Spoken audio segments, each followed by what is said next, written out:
America, जो खुद को दुनिया का सबसे ज्यादा ताकतवर देश समझता है, सर्वशक्तिमान समझता है, आज उसके लिए चीन ने ऐसे ऐसे खतरनाक हथियार तैयार किए हैं जो अमेरिका जैसे ताकतवर देश को भी निशाना बना सकते हैं। हाल ही में बीजिंग में हुई चीन की भव्य सैन्य परेड पर दुनिया की नजरें टिकी थी, जहां चीन ने अपने सैन्य ताकत का प्रदर्शन किया। आपको बता दें, इन हथियारों की ताकत इतनी है कि ये अमेरिका के शहरों तक पहुंचकर भारी नुकसान पहुंचा सकते हैं। तो वो कौन से हथियार हैं जो अमेरिका के भी छक्के छुड़ा सकते हैं, उस पर बात करते हैं। इनमें सबसे पहला हथियार है DF-41 बैलिस्टिक मिसाइल है। ये एक ऐसी मिसाइल है जो जमीन से लॉन्च होती है और 12,000 से 15,000 किलोमीटर तक मार सकती है। इसका मतलब है कि ये चीन से लॉन्च होकर आधे घंटे के अंदर न्यूयॉर्क या लॉस एंजलिस जैसे अमेरिकी शहरों तक पहुंच सकती है। खास बात यह है कि DF-41 एक साथ 10 परमाणु हथियार ले जा सकती है, यानी एक ही बार में कई शहरों को निशाना बनाया जा सकता है। ये इतनी तेज है कि इसे रोकना भी मुश्किल है। अब बात करते हैं दूसरे हथियार JL-3 की, जो पानी के नीचे पनडुब्बी से लॉन्च होती है। इसकी रेंज 10,000 किलोमीटर से ज्यादा है, यानी चीन की पनडुब्बियां चुपके से अमेरिका के तटों के पास पहुंचकर इसे लॉन्च कर सकती है। पनडुब्बी का पता लगाना मुश्किल होता है, इसीलिए ये मिसाइल अचानक हमला करने में माहिर है।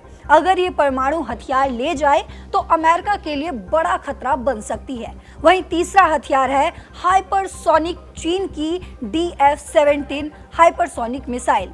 ये मिसाइल और भी खतरनाक है। ये ध्वनि से 5 गुना तेज उड़ती है और रास्ते में दिशा भी बदल सकती है।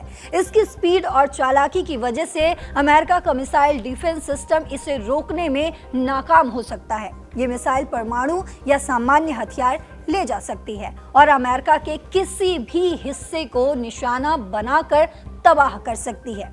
अब बात करते हैं चौथे हथियार की, जो है H-6N, जो कि चीन बॉम्बर विमान है जो हवा में ईंधन भरकर लंबी दूरी तय कर सकते हैं। ये विमान क्रूज मिसाइल या परमाणु बम ले जा सकते हैं। हालांकि अमेरिका का एयर डिफेंस सिस्टम इन्हें रोक सकता है, लेकिन ये विमान फिर भी खतरा पैदा कर सकते हैं, खासकर अगर ये गुप्त हमला करे तो।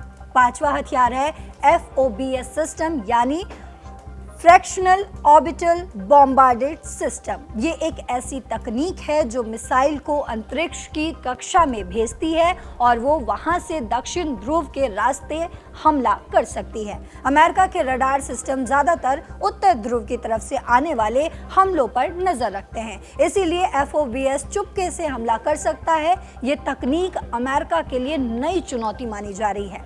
अब समझते हैं कि ये इतना खतरनाक आखिर क्यों है। यह हथियार इसलिए खतरनाक है क्योंकि ये ना सिर्फ लंबी दूरी तक मार कर सकती है, बल्कि इन्हें रोकना भी बहुत मुश्किल है। खासकर हाइपरसोनिक मिसाइल और FOBS जैसी नई तकनीकी अमेरिका के मिसाइल डिफेंस सिस्टम को चकमा दे सकती है। चीन इन हथियारों को अपनी रक्षा के लिए बताता है, लेकिन अमेरिका इन्हें अपने लिए खतरा मानता है, खासकर ताइवान या दक्षिण चीन सागर में किसी टकराव की स्थिति में। इस परेड से ट्रंप का गुस्सा लगातार फूटता हुआ दिख रहा है। दरअसल बीजिंग में हुए सैन्य परेड में इन हथियारों का प्रदर्शन हुआ। इस परेड में रूस के व्लादिमीर पुतिन और उत्तर कोरिया के किम जोंग उन भी शामिल थे। अमेरिका के राष्ट्रपति डोनाल्ड ट्रंप को ये बात पसंद बिल्कुल नहीं आई। उन्होंने कहा कि ये परेड अमेरिका के खिलाफ साजिश थी और चीन ने द्वितीय विश्व युद्ध में अमेरिका की भूमिका को नजरअंदाज किया। ट्रंप का मानना है कि ये परेड चीन की ताकत दिखाने और अमेरिका को डराने की कोशिश थी। तो चीन के यह हथियार निश्चित रूप से अमेरिका के लिए चुनौती मानी जा रही है। DF-41, JL-3 हाइपरसोनिक मिसाइल और FOBS जैसे हथियार दिखाते हैं कि चीन की सैन्य ताकत तेजी से बढ़ रही है। लेकिन अच्छी बात यह है कि पूर्ण युद्ध की संभावना कम है, क्योंकि दोनों देश परमाणु शक्ति हैं और संतुलन बनाए रखना चाहते हैं। तो आपको क्या लगता है, क्या ये हथियार दुनिया में नया तनाव पैदा करेंगे या शांति बहाली में मदद करेंगे? आपको जो भी लगता हो कमेंट बॉक्स में बताते जाइएगा। फिलहाल मेरे साथ इतना ही। देश और दुनिया की बाकी खबरों के लिए देखते रहिए दैनिक जागरण। नमस्कार।